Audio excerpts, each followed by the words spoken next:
What's up, y'all? Yes. I. How y'all doing? Welcome to another edition of yours truly, Uncle Luke Show, people. Welcome to the show. We are here. No doubt about it. We are making sure that you get the best of the best of the best of all the best. Like, share, subscribe right now. Go all to these social media pages. If you're on Twitter, I need you to retweet it. Uncle Luke on TV right now. Go to fucking Instagram. I need you to share it on Instagram. And if you're on YouTube, share it on YouTube. Like, share, subscribe. And I want everybody right now to go to my YouTube page. Go to my YouTube page and make sure that you are a subscriber. That's very, very important that you be a subscriber on my YouTube page. That's very important. If you're on Facebook, man, share it. Share the fucking live, bro. Share the fucking live. Come on in. Tell them all come in. Unannounced, yours truly, Uncle Luke. Make sure y'all remember, I am on here Monday, Wednesday, and Friday, 5 p.m. Consistent. And then I rebroadcast the show throughout the day and throughout the night to the next day and all that. So y'all don't miss it. And if you do, by any chance, miss the show, then you can always do what? You can go to my YouTube page, Uncle Luke TV, and you can go over there. And what you can do on Uncle Luke TV is you can see all the shows in its entirety. Anything anybody say Luke said, you can always go back to the show and look at the show. That's what the fuck we do here. Good afternoon to everybody. And you know how I like to start the show off? I want to know where you from. In the words of my good friend, Uncle Al, I need to know where you from, where you at, where you're from. This is going to be a great day. It's fucking Monday. It's not a blizzard outside here in Florida. I didn't pay for this shit. I just want Mother Nature to know, Mother Nature, we did not pay for, we don't pay all these high-ass fees to live here in Florida to be freezing like we're in fucking goddamn Iowa. We don't pay this kind of money like that. So come on, ladies and gentlemen, in the chat, get in the chat. Let's go. Get in the chat. Let me know where you're from. Yo, we got a lot of shit to talk about.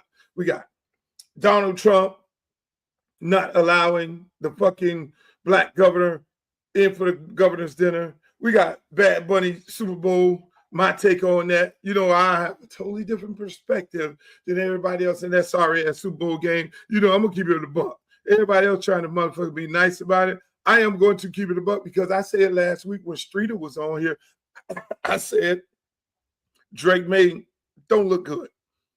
It was cold. I said, the motherfucker don't look good. It look like his nuts got tight.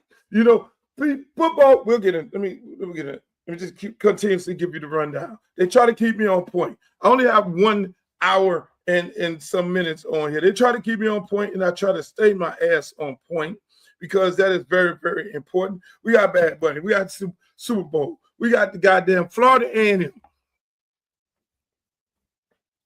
Ron DeSantis told Florida A&M and every other university that they cannot be talking about no black nothing and all that. We're going to talk about that. We got to talk about that. We got to talk about, we're going to revisit these broke-ass colleges to talk about where we're going from that point. And then, again, I never touched on it because I let it all play out. You got 10 jobs open and not one black guy get a head coaching job? And then we're going to go into, we're going to dab into this college football thing because that's another racist thing going on also over there. Where ain't no black coaches, the quarterback coach, no black coaches, are the offensive coordinator. We're going to talk about that and more. Yo, ladies and gentlemen, I want to welcome you all to the Uncle Luke Show podcast. And I did talk to Joker Phillips, the receiver coach at North Carolina State. I'm going to let you know how excited he is. Opelika, Florida, you in here. I see you. Fairmont, you in here. I see you. I see everybody. Let me know where you're from. Get in the chat. I need to know where you're from. Get in the chat. And then we're going to talk a little bit about making my decision on Sunday, whether or not I'm going to run for Congress or not. You know, I should be doing it on here. I should really be doing it on here and saying, hey, look here, tune in live. I'm going to make it big, but I got to show my girl, Glenna Milberg, love, because I told her I was going to make an announcement on her show on Sunday on TV 10 here in Miami, and New York City in the building. Orlando is in the building. You know, I had a little friend in Orlando. I knew we were going to be a thing. I don't know what happened. Nice, tall, beautiful African-American woman, nice fit. Oh my God. The depth. West Palm Beach in the building. West Palm Beach, yo, if I run West Palm Beach, you're in my district, that means you're going to have to vote for me. Hey, Opalaka is here. I see y'all, Opalaka. There's a lot of people up here, but let me get the show started. Where the fuck is Streeter? He's always late. Streeter's always late, but let me just get it on started. Ladies and gentlemen, we just had a fucking Super Bowl. The halftime was excellent. I don't give a damn about all these people saying that, oh, I ain't understand the lyrics. I ain't understand none of this shit. Half of the motherfucking rappers y'all can't understand. Can't understand half of the rappers. Boom, chat, same beat. And that mumbling. I can't understand them. Hey, Courtney, we miss you, Courtney. I was on last night. You see how you just interrupted my whole talking about us, my whole segment, Courtney? But thank you for joining us, Courtney. And I would love to see you back on my TikTok page. But going back to Bad Bunny. All these people, why do everybody has something to say? Why do everybody has something to say? Y'all all, it's like football. Y'all got to be on every motherfucking tackle. I just don't understand it. Why do you all have to be on every tackle? Please explain that to me. Oh, Bad Bunny is performing. So, new rule, if you don't like the NFL halftime performance, you got to go and do your own shit. So when Jay-Z hired a rock and roll band next year, rightfully so, if he's the #1 selling artist in the fucking world, which is Bad Bunny, how could they have Bad Bunny? He doesn't speak any English. Meanwhile, Puerto Rico is part of the United States of America. Why Puerto Rico can't have a representative? Then I had some of my other friends, where the Bay Area groups? Why they had no Bay Area groups at the Super Bowl? Look, Bad Bunny, I think the criteria should be, if you're the #1 selling artist in the fucking world, you should automatically be considered to be the person to do the Super Bowl halftime. Just that simple. Bad Bunny didn't ever perform here in the United States because he didn't want, and everybody want to criticize him. He's not American. He doesn't want to perform here. He talks bad about America. No, the man is representing his fucking people, bro. Explain that to me. You explain that to me. Bad Bunny says, I'm not coming to perform in the United States of America because I know that this Trump government is going to post up the fucking ICE at my concerts and going to be taking people to jail. Why should I bring my people into a fucking slaughterhouse? Why should I bring my people? Why should I bring all the Latinos, the Mexicans, the Dominicans, the Nicaraguans, the Venezuelans, the Cubans, the Puerto Ricans? Why should I bring them all to a football stadium and ICE is posted up outside? And let's keep it a buck. This ICE thing started off. We're going to get the most criminals. We're going to get these Mexican cartels. We're going to get all the cartels out of this country who are killing and who are raping the innocent people, and they have drug lords and all this shit. We're going to get them out of our country, and that's what it's all about. Vote for me, and I'll get them out of our country, and you will be free. Nah. All that shit ended a long time ago. They're going to take little Julio. They're going to get Julio daddy. These motherfuckers going out to the goddamn Walmart and the Home Depot, and these people getting on the truck going to work. They ain't no fucking cartel. They getting on, cartel don't get on no truck to go to work. What cartel is cartel, remember, cutting your grass. Hey, Holmes, what's up, Holmes? No. Oh, cartel is Haitians in whatever part of the country they want to talk about. Really? When did that all that ended?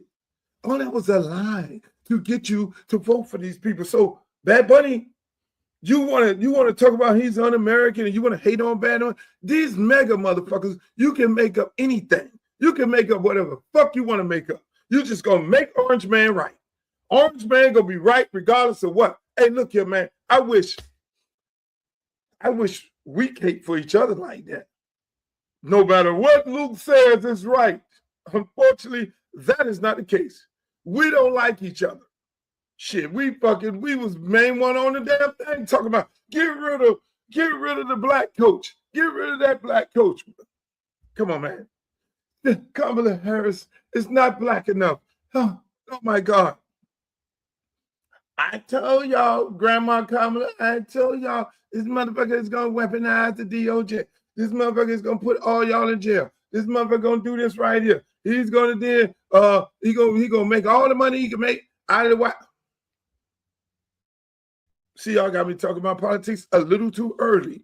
You got me talking, hey man, I'm talking about Bad Bunny and Super Bowl. So you motherfuckers who sat on the sideline talking that bullshit about Bad Bunny, y'all are fucking hypocrites. And then explain to me, how in the fuck does Trump get on Truth Social and all of his other comrades, Laura Loom or whatever the fuck it is, and they all are talking about how bad the Super Bowl halftime is. Oh, it is so fucking bad. It's the worst halftime in the world. But y'all got your own halftime show.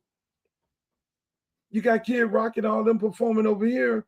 How you gonna watch Kid Rock and Bad Bunny? How you gonna critique the two shows? Last time I checked it, I'm a performer. You have to be engaged into the entire show to see set after set, how the music transition, the costumes, all that, the dancers and all that. You have to be able to critique that in that way before you come to the conclusion that it's a fucked up show. I don't want you to go to my show and be sitting up there talking about, hey, look, I went in there for 2 minutes and looked at the entire Luke show and Luke show, Harper, that shit sucked. You can't do that, boss. You can't sit there. If you look at the Redneck show. Look at the fucking Redneck show. Look at that. I talked to one of my little Cuban friends today. He loved Trump. He loved Luther. He got to call me and he want to explain to me how he loved Trump and all this shit. I'm like, so I called him up, motherfucker. I called his ass up. I said, hey, boss, did you look at the Karen Kirk concert or did you look at Bad Bunny? No, Luther. No. I looked at Bad Bunny. I love Bad Bunny. Me and my family love Bad. No, motherfucker. If you caping for Trump like that, why were you not looking at Karen Kirk's concert? You need to be looking at her concert. And then I wanted to put on here, but I just knew it was AI. Karen had, they showed some shit. I hope that was AI. It was like the grieving widow. And she, bikini on. I don't know. Hopefully that was some AI shit that Karen Kirk, I call a bitch Karen. Fuck that. I call her Karen and Nikki is gonna be what's the name of the black lady who's in Django, who's sitting on the side while black men were fighting and shit. I need to know her name because that's gonna be Nicki Minaj's name. But Bad Bunny tore that motherfucker down. Look at this shit, Bad Bunny.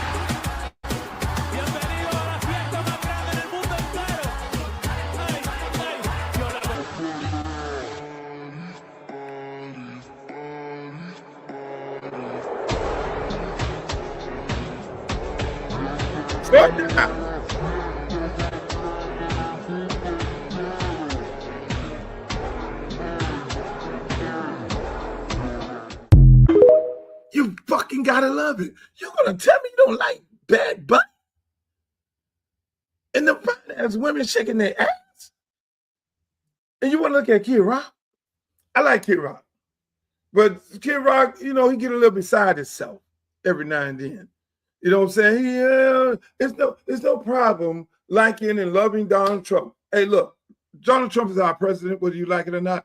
More people voted for him than they voted for Kamala Harris. You got to respect that. I fucking respect it.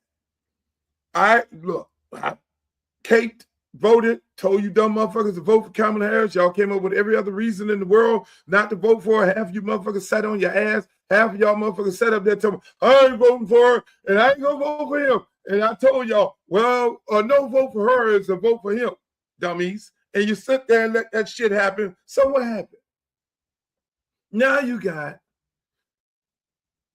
3 people on that side. You got Karen Kirk. This bitch got a whole thing going on. She got town hall meetings and shit. Look, if I was a betting man, if I was a betting man, I don't think that guy who they got unalive, Charlie. You go look at Candace Owens. Candace Owens is another piece of work. Candace Owens, they replaced Nicki Minaj. They replaced Candace with Nicki.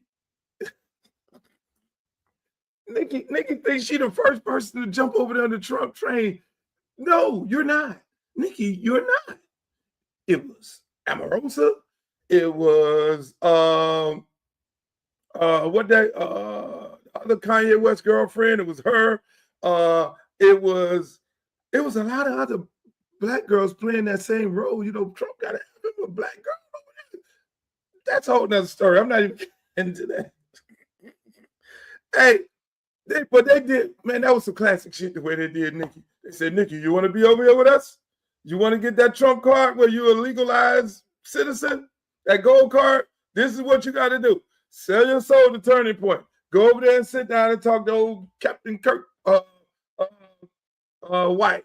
And sell your soul on that stage. Nicki goes over there, sell her soul on that stage. Then we need you. After you sell your soul on that stage, then we see how your fans react and how everybody else react and how you handle yourself to see if you're going to go revert back, if you're going to backslide to being a nigga. No, she did. She doubled down. And then, okay, we're going to bring you on over here, Nicki. We're going to bring you over here. Now you can come to the gala with all the other white people. Because you're going to be the only white person in the room. Because remember, when Trump won, he had no black people in his cabinet. Speaking of no black people in his cabinet, this motherfucker is having a goddamn dinner for all the mayors. All the mayors around the country. Every mayor gets to come to the Donald Trump fucking goddamn dinner for all the mayors. All the mayors get to come. No, I'm sorry. I'm moving fast. I got a game to go to. My son got a baseball game today. All the goddamn governors, Donald Trump invited every governor in these United States of America. He invited everybody. Everybody, you name it. Governors in states that he don't like Minnesota, Democratic governors, all across. You know, normally he just only fuck with Republican governors, and normally he only go fuck with Democratic cities when he send the military in. You know, it's not. This is real easy. Only cities he send military in is Democratic cities and states. He don't do that shit with Florida in a Republican state or city. You don't see no military going to Dallas. You don't see no ICE raids in there. You see them ICE raids and military and all that shit going into Democratic cities and states. So this motherfucker has a goddamn motherfucking whole goddamn dinner. And what happens? He don't fucking invite the only one. Now, mind you, this is some sad shit here in this country. It's very sad that we only have one fucking black governor. Listen to what he had to say. I want to understand what you think the reason is that you are being singled out, and Jared Polis, but from your perspective, why are you being excluded from this dinner? Well, I've long learned that I'm not trying to get inside over the president's psyche. It's not a good use of my time. It's not lost to me that I'm the only black governor in this country, and I find that to be particularly painful, considering the fact that the president is trying to exclude me from an organization that that not only are my peers have asked me to help to lead, but then also a place where I know I belong in. And so I've long learned, and I've talked to the people and the children of my state, is that I'm never in a room because of someone's benevolence nor kindness. I'm not in a room because of a social experiment. I'm in the room because I belong there, and the room was incomplete until I got there.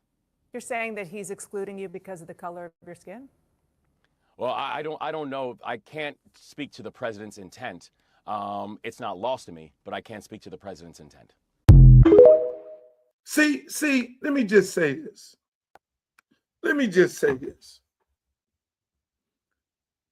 That's the part where I don't like, when Democrats and the Democratic Party don't call it for what it is. No, man, just say the motherfucker did not invite you because you're black. If it walks like a duck, quacks like a duck, it's a duck. Just go ahead and say, bro, this man did not fucking invite me because I am black. You're right. What the fuck you think? Dude, don't you see it? Do I need to tell you? Do I need to fucking tell you that he did not vote? He did not allow me into this event because I'm black. It is what it is. It is what it is. Walk like a duck, quack like a duck. It's a fucking duck. It's just that simple. And so the thing is, I don't like when these Democrats get on this shit, and then the first thing they do is like bow out. Don't fucking bow out. No, governor. Governor, say no, the motherfucker didn't invite me because I'm black. It's just that fucking simple. He know he didn't invite you. He know he getting ready to go up in there. And see, let me tell y'all this. Let me break this shit down. Why, if I'm a governor of a state, and a lot of people wanted me to run for the governor of the state of Florida, I know I could have won with these fucking people in the race. My God, it's very unattractive. But I'm really thinking about running for Congress. More work there. Listen, if I'm a governor, right, a Democratic governor, I just see they just screwed over my homeboy, another fellow Democratic governor. And by the way, he's the only black governor. If the Democratic Party really gives a fuck about the black vote, you know what happens? I'm not going. There needs to be a boycott, and I'm calling for it. Luther Campbell on this show is calling for a boycott of all of the Democratic governors who have been invited to the dinner because they have snubbed and they refuse to invite the black governor. You shouldn't go. And if you go, your ass need to be getting unelected. You talking about unalive, y'all need to be getting fucking unelected. Because that don't make no sense. Either you're going to stand together as a party or you're not going to stand at all. And that's why I be saying about this party.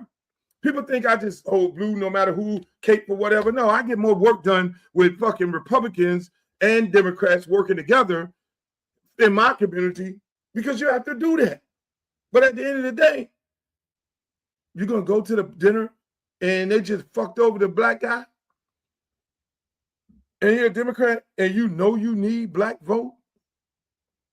And you know you need black vote? See, people think everybody in the Democratic Party is for black people. No. No, this party is full of racists too.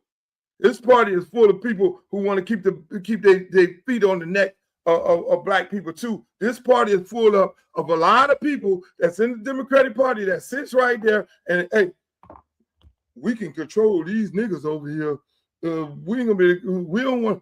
It's a whole lot of them like to be the only go into the party where the black people controlled it, but then I can control it if I'm white over here.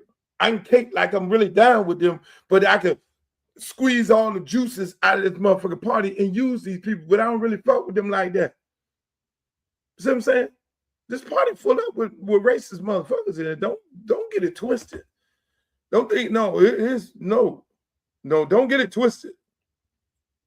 Trying to tell you, don't get it twisted. But I find that very appalling that every other Democratic governor has not said to this point that they are not going to go to the fucking the dinner. But again, that's this party. They do what they do, and they know how to do it. But let me move on to this right here. Very disturbing. And I ain't really want to talk about it, but I got to talk about it. Florida A&M. You have a young lady, what is it? The law division of Florida A&M. Young lady is doing an event for the law school or whatever, law students, and it was revealed, which everybody know, that she was putting a flyer together. I'm putting a flyer together. I'm invite some people, and it was like, oh, hold on. By the way, you can't say the black law students of Florida A&M or whatever, however it was said. Don't quote me, but the basis of it all, they were told they could not use the word black in no shape or form or fashion in colleges around the country, in the state of Florida, including a historical black college. That was very, very disturbing. Absolutely very disturbing. You know, here you have a black institution and they can't say the word black. Make that make sense? So you can't have the Black Student Union. You can't have the Jewish Student Union, Hispanic Student Union. I mean, what the fuck is going on? These are things that Ron DeSantis in this state of Florida did, but it's all was brought on by y'all commander in chief, Mr. Trump. That is the most craziest shit ever. See, but what happens is these things are being voted on, and these things are becoming law in your state, the state of Florida, and every other state, all these other Republican states taking away Black history and the fact that you can't even go on a campus and say anything about Black. These things are taken away on a consistent basis, and nobody talks about it. The media don't even talk about it. Oh, this bill was there was a bill that they voted on in the state capitol, and the bill said that you can't use the term Black at all. Everybody got caught up with the DEI. Oh, we're stopping DEI. And we're getting rid of the DEI departments within all of these universities in the state of Florida. They said that. And then they took the camera over to the University of Florida, Florida State, all the white universities, and you thought it was a DEI thing. But then underneath it all, underneath the little fine print, and they always say, read the fucking fine print. And the fine print said, by the way, on no university, you can say anything about Black. You can't even mention Black. You can't even advertise Black. You can't say Black Student Union. You can't say the Black Caucus. You can't say a Black event. You can't say a Black tie. You can't say anything about Black. We're going to erase these niggas. That's what Ron DeSantis did. We're erasing these motherfuckers. And you got motherfuckers actually went up there. You got people that actually went up there and voted on this shit. They actually voted on this shit. Nobody talked about it. Where's the media? Where was the media? Did somebody in the media miss that part of the fine print? Are you all part of the bullshit, part of the conspiracy to sit up there and let these people, before the media used to sit there and do what? They used to sit up there. The media used to sit there and look at, they would sit there again and why am I repeating myself? The media used to just sit up there and do what? They looked at everything, all the fine print. In this case, they didn't. I mean, let me let y'all hear an interview of this young lady here, and talking to the Orlando newspaper, because this is very, very important. This is a very, very important situation that people need to understand that's actually happening here today. I'm News 6's Tylisa Hampton. For the last 2 years, Florida's public universities have been banned by state law from using tax dollars for diversity, equity, and inclusion programs. I spoke with a student with a historically Black university. She says that there's been a change to how they celebrate Black History Month. What were some of those words that you were having pushback on?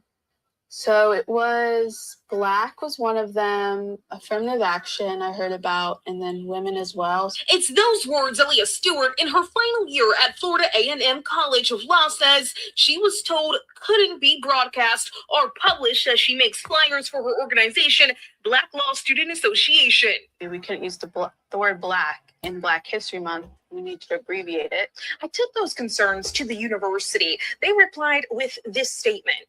In part saying Florida A&M University has consistently been in full compliance with Senate Bill 266 and Board of Governors Regulation 9.016. We support and have implemented the policy direction established by the governor, the legislator, and the Board of Governors as it relates to DEI and consistent with related federal court rulings. I just don't want us to be censored this way. I mean, not being able to use the word Black, women, it's very frustrating. For students like Aaliyah, the effect of the law's application is chilling. Because we're just trying to promote, the core mission statement that our school has is to promote diversity and inclusion for everybody. So it's very frustrating. And I did reach out to the university again to detail what exactly could not be said, but I'm still waiting to hear back on that. Now, Aaliyah did say that they're still waiting on a... See. How did we get here? How the fuck did we get here? You know how we got here? You know how we really got here? You know how the fuck we got here? We got here. Now, here's a Black governor. I guarantee that shit ain't going on in his state. Here's Ron DeSantis,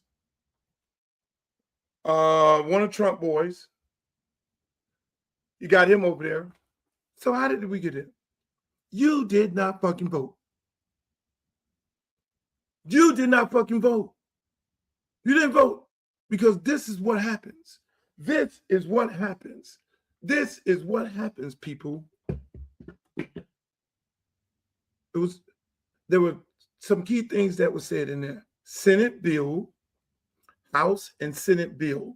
That means the House and Senate had to vote on a bill that was signed by the governor that was passed on to the Board of Governors, not the Board of Governors. The board at the university. So that was 4 layers of people it had to go to. When you allow a Republican governor to become the governor of your state and you don't take your ass out there and vote, he gets to pick the board at every state school in his state, along with the board president. So when it got to the board and the president, they was like, oh shit. All of them were appointed by the governor. So it might be a bunch of Black motherfuckers sitting up in there like this, and the Black president, they are mega. They were put there by the Republican governor, along with everybody else in the state. So they're going to carry out the governor's actions. They're not going to push back on the governor because he gave them the job. He put them on the board. That's how it works. Am I mad at those people? I'm not mad at them people. I'm not mad at them people. The man put them in place. He went and found some Republicans who think like him. He vetted them and he said, okay, I'm going to put y'all over here and y'all going to do whatever the fuck I say do. He put them over there and so be it. That's what you got. But no, that's what you got. Now you're getting ready to have another governor's race this year. If you sit on your ass and don't vote and you let another Republican get in, then that's what happens at your universities, people. They take out DEI, they take out the word Black. You can't even say, oh, we're having a Black student union meeting in a goddamn college. Is that crazy? That's because y'all sit on your ass and don't vote. When motherfuckers like me is out there telling you motherfuckers to go vote. You don't know the impact. So now you sitting up here thinking you smart as fuck and you ain't voting, and then now, oh, fuck that shit, I ain't got to go in there. Ain't nothing sexy about this. We don't have Barack running this year, so I'm not going to vote. No, these things impact you from local, state, and federal. Local, state, and federal. The fine line. They get to put any language they want to put in. Then you got the goddamn you have the House Republican, the Senate Republican, plus a goddamn governor as Republican. They're gonna do what the fuck they want to do. And it ain't gonna be designed around helping you. That's not finna happen, baby. So again, we sit on our ass and we allow these people to talk us out of good shit. And now our kids up at universities, at black institutions, they can't do a goddamn thing about it because it's law. So the president of FAMU, she can't do nothing. The board can't do nothing because it's law. It is law. It was signed into law by the fucking governor. And if you had a Democratic governor, and even if you had a Senate and a House of fucking Republicans, and they send some bullshit to him, he don't sign it. It don't go into law. And that's how it works. That's why people, you got to be a part of the political process. Y'all sit your ass over there and don't understand what the fuck is going on with the world. And that's what ends up happening. Speaking of what's going on in the world. A guy who was so great when you watched him play, you knew he was a Hall of Famer. He changed the game. He changed the game. That's what I was told when I was a shorty coming up. Yeah, but wait a second. Guards don't change the game. Excuse me? Guards. Yes, they do. No, they don't. They change the way the game is played. Yes, they do. If you have a guard that's dominant, that changes the way you call your game. That changes the game. All right. Well, then that's correct. Larry Allen changed the game. Yeah. Larry Allen changed the game. That was a guard tackle, whatever you want to call it. So yes, it is. He changed the game. All right. So how would you sort of separate if you had your choice in the Hall of Fame? Would you really want to have a wing of the Hall of Fame? Yeah, upper room. An upper room. You gotta have an upper room. And so how do you decide who's in it? Shoot, they decide who's in it. The game decides who. You know who changed the game. Like if you just say, okay, so you're going to put LT beside some of the guys that y'all been putting in the last few years, you just going to have them sit beside LT like it's cool? And that night, the lights are still on and somebody got to turn off the lights. And LT say, man, get your butt over there and turn off the darn lights, because he's at that level. Yeah. And some are not. It's just, you guys can't feel good about this stuff, but you have a quota. You shouldn't have to meet a quota every year to send guys in. If they ain't that, they ain't that. That's not right. Yeah. Because that's what y'all told me a Hall of Famer was. And secondly, how can Devin Hester not be in the Hall of Fame? I'm a Devin Hester devotee. Devin Hester changed the game. Yeah. When you think about returners or anything, Devin Hester, he changed the game. How can he, the second year straight, that stuff makes me mad, man, because Hey, ladies and gentlemen, welcome to the Mr. Streeter from Footballville. See, I brought you in at you came in at the right time when this man was talking about some key things. Now, this interview obviously was done before the Super Bowl. This interview, and he talked about guards and Larry Allen, and then here, fast forward, the Super Bowl is over with, and they're talking about a guy named Campbell, and they're talking about the right side of the goddamn team with two rookies from New England getting their ass handed to them, and this guy, and it was right. Prime knows what the fuck he's talking about. Prime is saying, no, motherfucker, the guards are very, very important. The game can change, and they got their ass whooped in the game, and those defenders were sitting up in Drake May shit, which I told you, which you didn't believe me. You said last week, I said Drake May playing like shit. And you told me, Luke, it's cold. It was cold. And then we got out there and stunk up the place again. But ladies and gentlemen, let's welcome Mr. Streeter, straight from Footballville, the one and only, the guy who went to every fucking University of Miami playoff game because he's rich like that. Y'all give him a round of applause. Give him a round of applause. This fucking guy right here. guy keeps me in more shit than a little bit. And we just gonna welcome him to the show like that.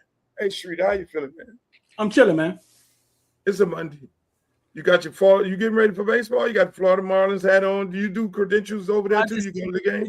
It's just a cool hat, man.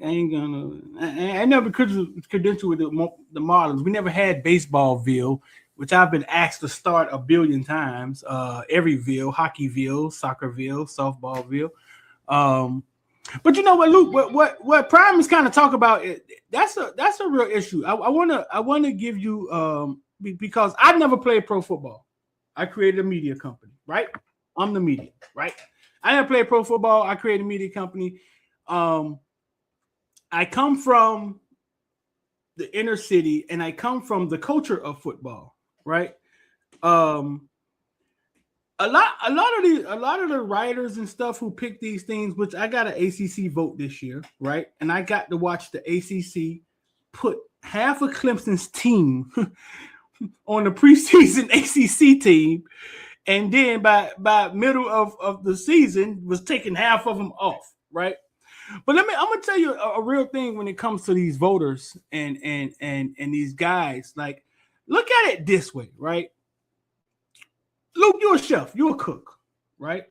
You're a chef, you're a cook, and a lot of people learn to cook from their family, from the culture, from wherever they're from. They learn how to cook, but then they created this thing of degrees, and then you can go to school and get become a chef with a degree and things of that nature. But what if the people that were great in the chefs were people that just chose to go to school to be cooks and didn't come from the culture, right? and didn't play. They just chose to be cooks. They chose to go to school, and now they're cooks. And now you got these two separate people, because that's kind of how it is in sports. The sports writers are guys that chose a degree in college, right? I want to be a writer. I love sports. I go up the chain. I learn how to write and fuck around and find myself in the locker room with Lawrence Taylor one day. And I've had these guys, and I've had guys with me because I came from a different place. You know what I'm saying? I came from the culture of football. I kind of came from the fabric of it, you know what I'm saying, and built a media company. But I've had some of the writers, because I see them, they come past me, they get a degree, they graduate, they get hired by the Herald in these places. And the way they look at the players, they look at it like they have a job to do, but sometimes they don't look at the players as real people. And I've had them tell me this, like, listen, bro, I used to just write anything until I actually got to know Devin Brown. And you know what I'm saying? I actually got to know him and realize who he's a real person. And it's like these writers, and some of them go right up the flagpole, like your friend Dan Levitar, right? Go to school, become famous, take that lane right up, and he's the one who's making the decision. Should Barry Bonds be in the Hall of Fame, or should, you know what I'm saying, he has a vote, or should be? And they're from a place of, a lot of times they don't entrench themselves into the sport to understand the people or get to know the people. And I think it's playing out on social media with some of these social media accounts when guys post things that are just like bro, like that is so far from what sports is, but you're doing it just for like clicks and shit, because you're probably somewhere in somebody's basement. You've never played the sport before, and you think it's cool to say Lamar Jackson looks high on a Thursday night in front of a food truck. Let me tell you. Go ahead. Talk to me. No, I'm just saying. So I want people to visualize these two different lanes, and then somehow the industry gave those guys power to pick who these guys who've been backpedaling their whole fucking life and playing football, trying to get their family out of goddamn poverty, gave them power over them. Streeter, let me tell you something. You are definitely right, because here's the thing. You're right when you break it down in the way you broke it down as a cook and as a chef and as a person. I'm a chef by trade. You can't critique me But they have food critics that do show up and criticize the food. Right. They never cooked before in their life. But they supposed to know, or somebody ordained them to be the individual to tell you that this creme brulee is the best creme brulee of all times. And they write it down in the newspaper, say, oh, Chef Boyardee, you don't have the dopest creme brulee in the fucking world, and therefore you should be fucking eating his creme brulee. And they do that, Streeter. I know. And so you're right. You are definitely right. You be put in a situation. We're put in a situation where oftentimes the person they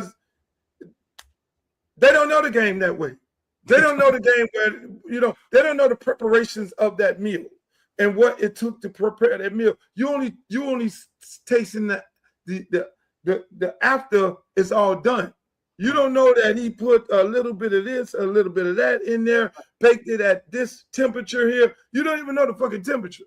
But you're just going to look at it. The human element of it all becomes political when they don't even really think it's being political. That's where the human element of it all comes in. But we as a people need to have certain people to tell us this is a duck.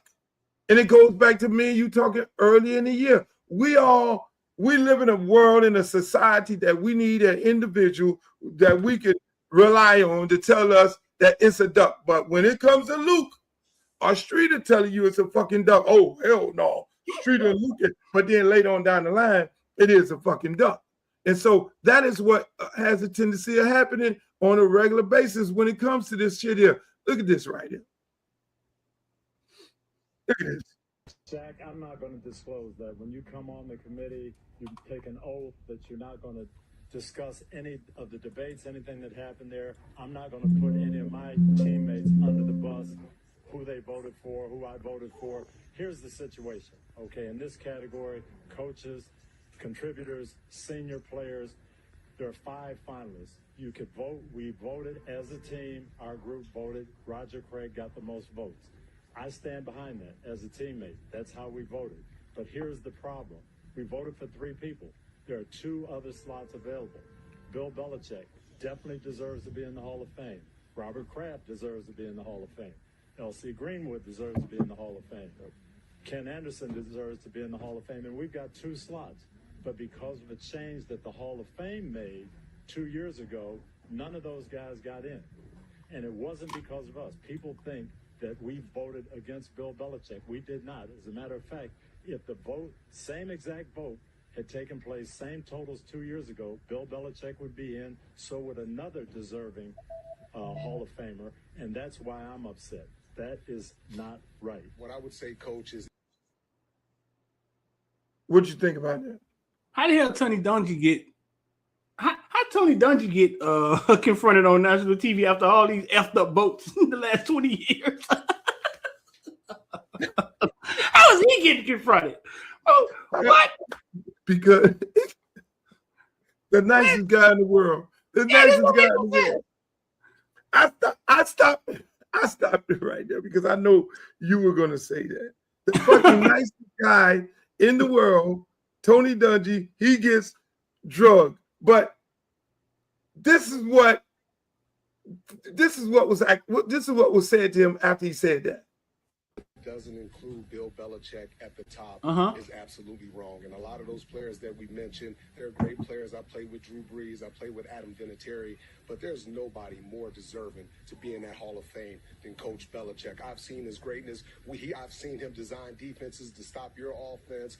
And you just look at the players that he's impacted. He's been unbelievable. And when I look out throughout the Hall of Fame, and even a guy like Tom Brady wouldn't be Tom Brady without Bill Belichick. And that's the disappointing part of it, Coach, and you guys got it wrong. Well, I feel your pain. Dang.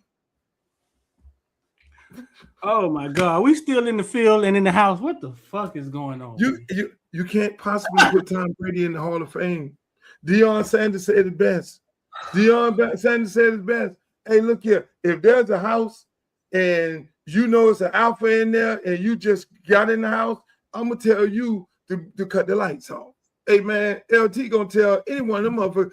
LT is going to tell Jason Taylor to cut the lights off, and Jason Taylor is gonna respect that, and he gonna get up and go cut the motherfucking lights off. No disrespect to Jason Taylor. I love Jason Taylor. He's doing a hell of a job at University of Miami. Let's keep it 1,000. Hey, villains, y'all hear me say it. So if Schroeder didn't go into the villains and say I said anything different than that. No, but there should be a upper echelon, and then. No way are you putting a Bill Belichick in the Hall of Fame. That's fucking bananas. But Dion said it perfectly.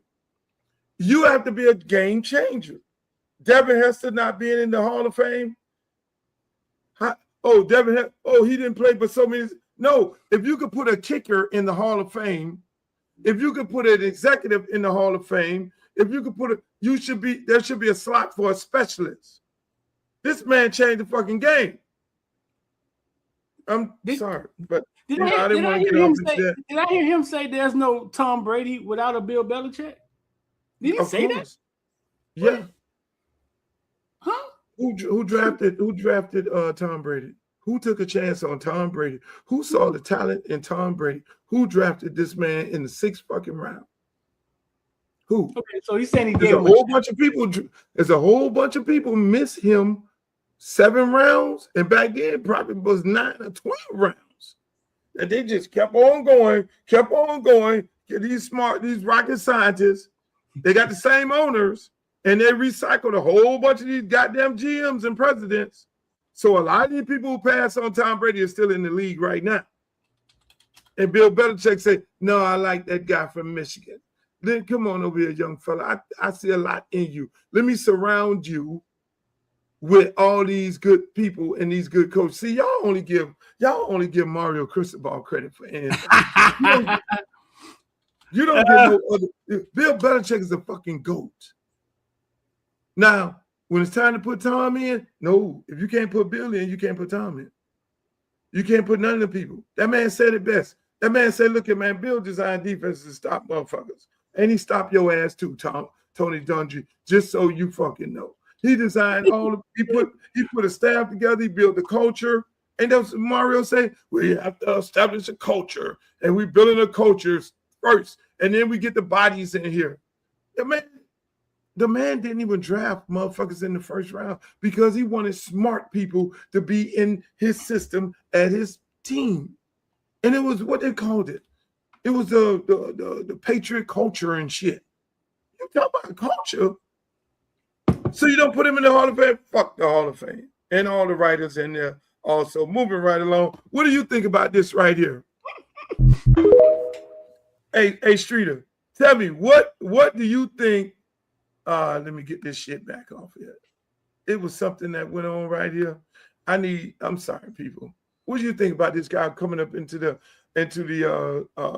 game dressed like this?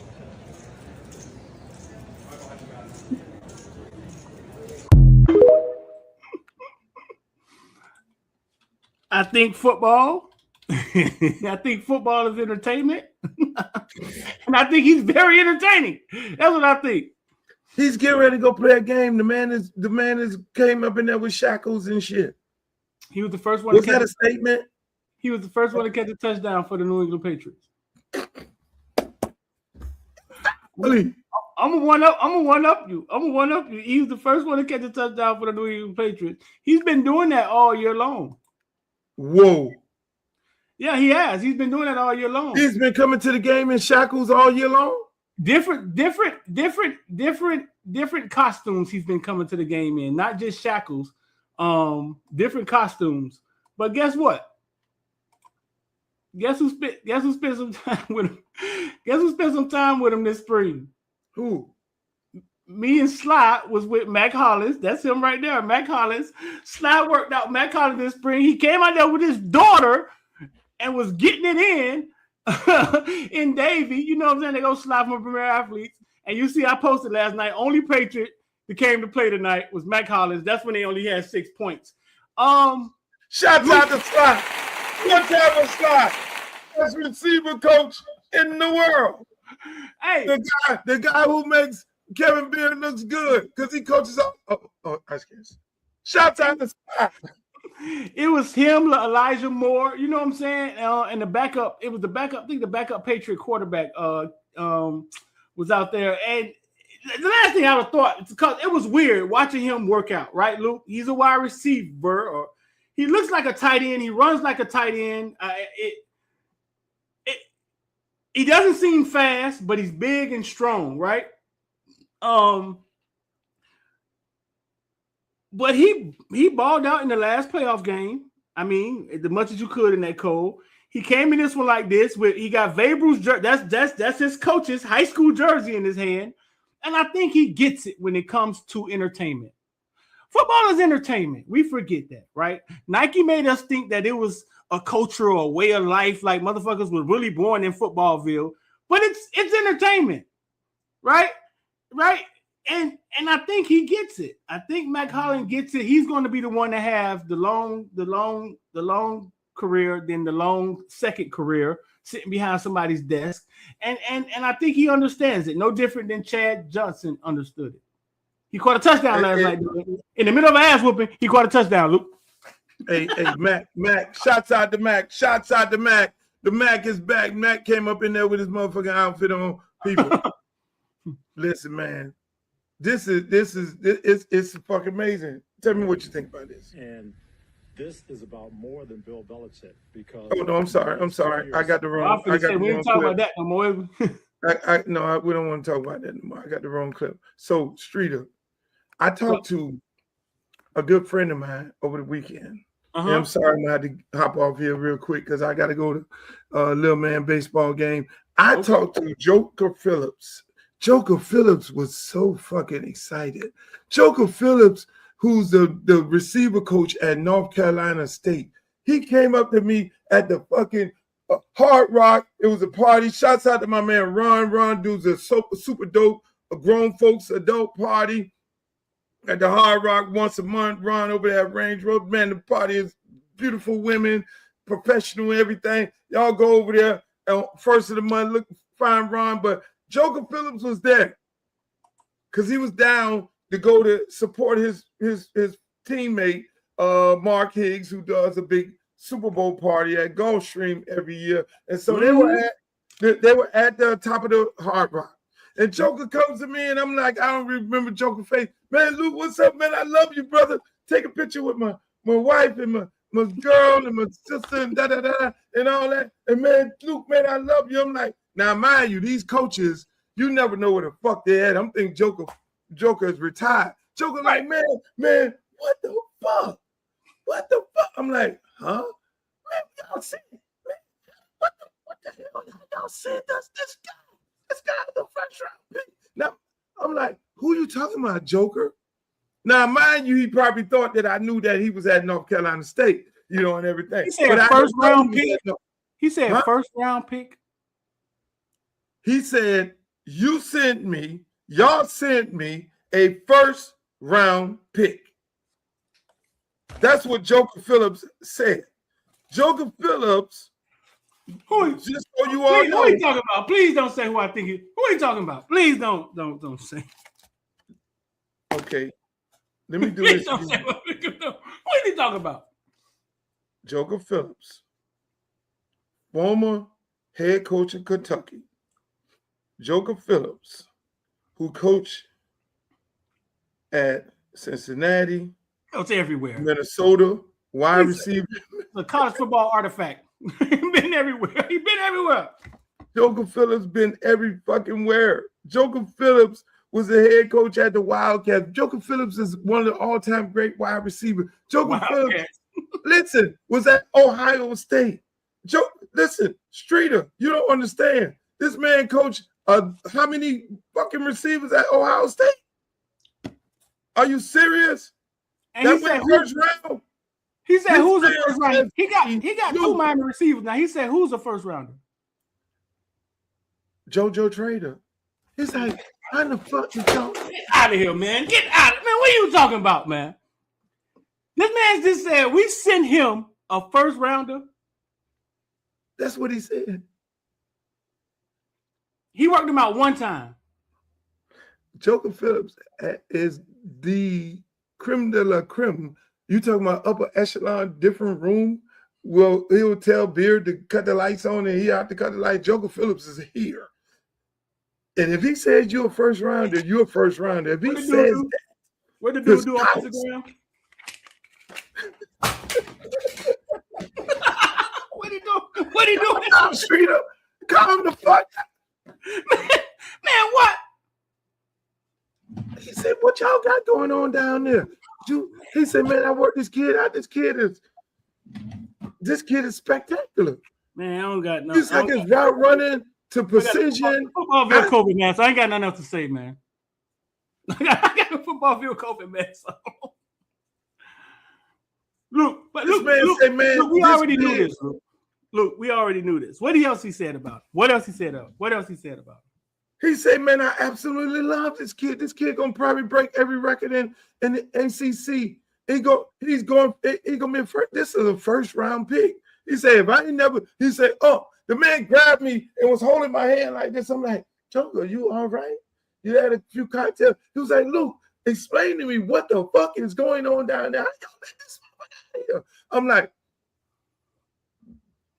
Joker. He was like, how did he only get 16 targets and 13 catches?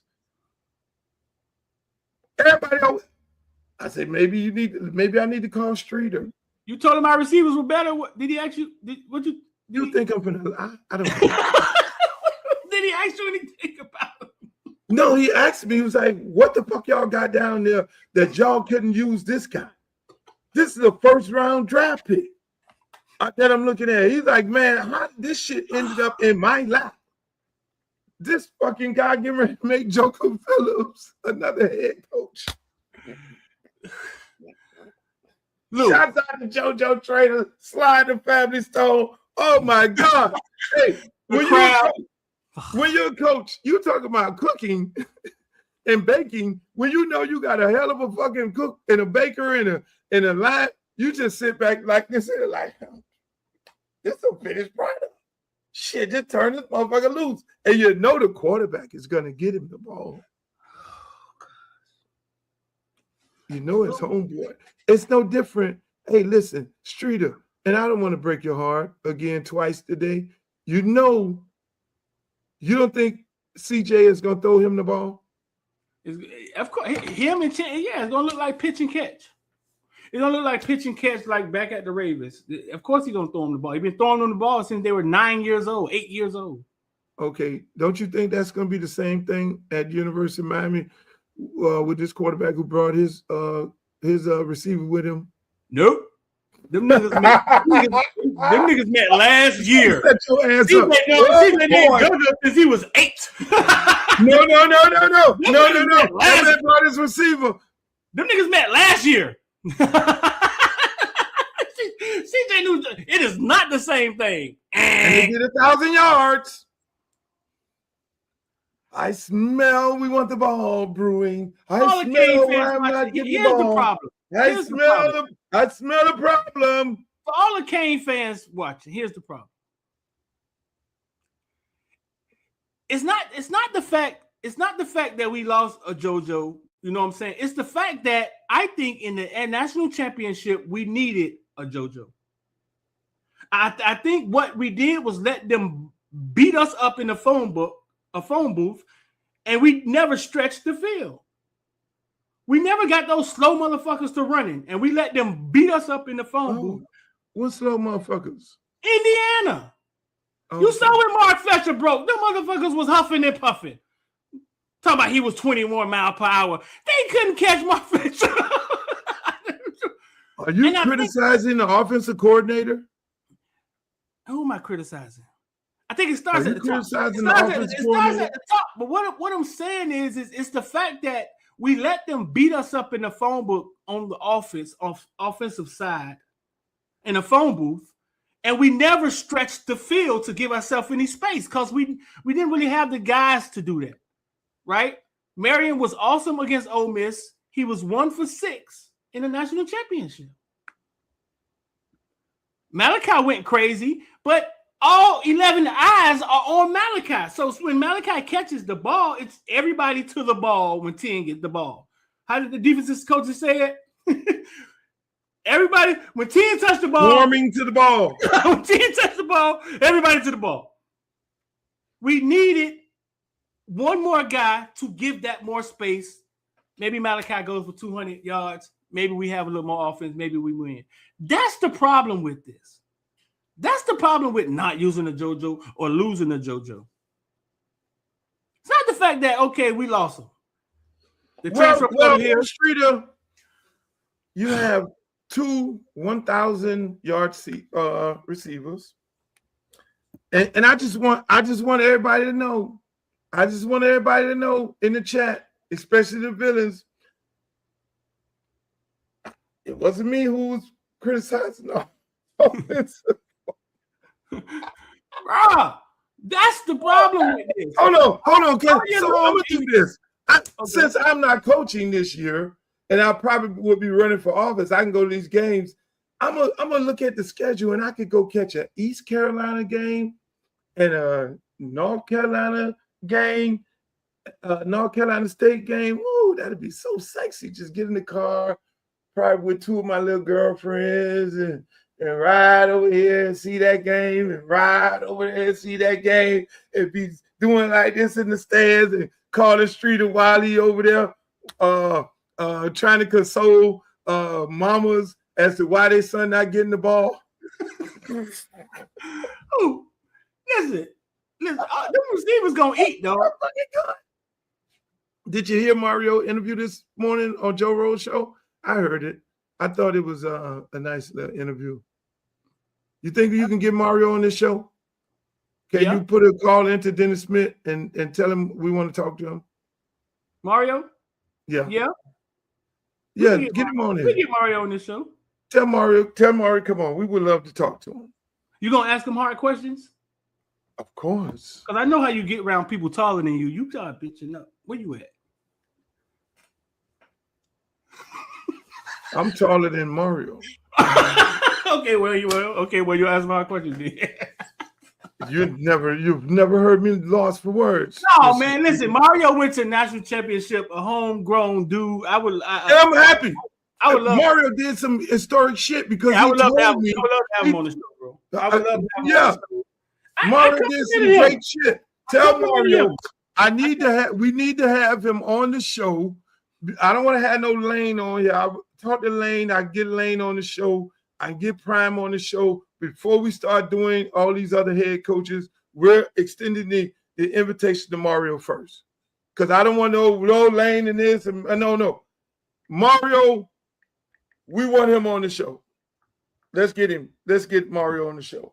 We're going to extend the invitation. Yeah, we get him on the show. D-Money had him on the show this morning, and D-Money has never had a platinum record. We get Mario on this show. God damn it, let's go. Make it happen. Hey, I gotta go. I gotta go watch my son play. They got a big game today. They got a big game with arguably probably one of the top teams in the nation. We play Stoneman Douglas baseball team today. Ooh, Lord. They got a dude over there throw the ball 98 miles an hour. I asked my son, I said, boy, you ready to hit that? That shit, that's a blink of the eye. And you know, he got that Campbell DNA and him like, hey, I'll hit anything they throw. We're going to see how that go then. We're going to see how that go. Let's go. It's a ball coming. It's a ball coming. Yeah, ball coming. Hey, man, so I got to go to that. That's going to be a big game. The stands going to be packed.